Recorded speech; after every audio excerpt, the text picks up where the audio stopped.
మరి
నడిగడ్డలో శక్తిపీఠమైన ఆలంపూరు గడ్డ మీద నా జన్మభూమి జన్మించిన గడ్డ మీద రాజ్యాంగం ఇచ్చిన పవిత్రమైన ఓటు హక్కును నిర్భయంగా వినియోగించుకున్నందుకు చాలా చాలా ఆనందంగా ఉంది.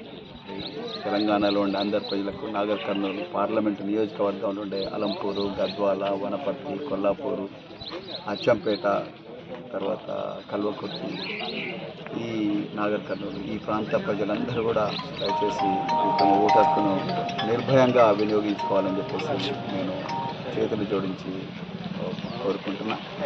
నేనైతే ఈరోజు ఈ దేశంలో రాజ్యాంగబద్ధమైన పాలన నడవాలని, రాజ్యాంగం రక్షించబడాలని, మరి కూలీల పిల్లలు, రైతు కూలీల పిల్లలు, కౌలు రైతుల పిల్లలు వీళ్ళందరూ కూడా కార్లలో తిరిగే రోజు రావాలని కోరుకుంటూ ఆ కళను నిజం చేసుకోవాలని చెప్పేసి, నిజం చేయాలని చెప్పేసి ఈరోజు నా ఓటు వినియోగించుకోవడం జరిగింది.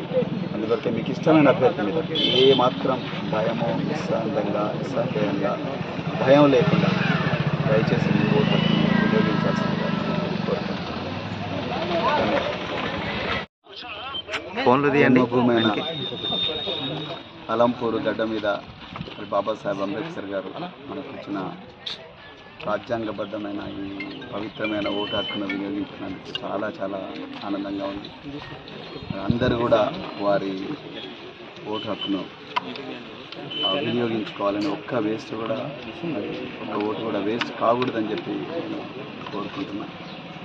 అదేవిధంగా ప్రజాస్వామ్యాన్ని రక్షించడం కోసం, రాజ్యాంగాన్ని రక్షించడం కోసం ప్రతి పౌరుడు కూడా ఓటు హక్కును వినియోగించాల్సిందిగా నేను కోరుకుంటున్నాను. మరి నేనైతే బిడ్డల భవిష్యత్తు కోసం, మరి పేద బిడ్డలందరూ కాలినడకన పోయే బిడ్డలందరూ కార్లలో తిరగాలని, అదేవిధంగా కూలీల బిడ్డలు, రైతుల బిడ్డలు, కౌలు రైతుల బిడ్డలు వాళ్ళందరూ కూడా వాళ్ళకు ఒక బంగారు భవిష్యత్తు ఉండాలని చెప్పేసి, దేశం రక్షించబడాలని చెప్పి, ఈ దేశంలో రాజ్యాంగం రక్షించబడాలని, రాజ్యాంగబద్ధమైన పాలన ఉండాలని, ప్రజాస్వామ్యం పరిడవిల్లాలని చెప్పి ఈరోజు నేను ఓటు వేస్తాను. నాకు చాలా చాలా ఆనందంగా ఉంది. అందరూ కూడా ఒక్కరు కూడా మిస్ కాకుండా దయచేసి ఈ ఓట్లు వేయాలని చెప్పేసి